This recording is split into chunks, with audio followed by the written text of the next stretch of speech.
This dolly has been so convenient to keep around when we need to move big items, so I thought I would show you how it works exactly, how it folds up, and different things that it can carry. So this is how big it can fold up, so pretty small, which makes it very easy to store. You don't have to put a massive thing in your garage.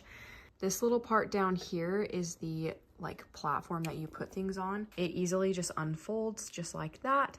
And then up here, you have the little button to extend the handle. And that goes all the way up, so it becomes a full-size dolly, which is so convenient. It has an extra handle right here for when you're carrying big things, you can adjust your grip.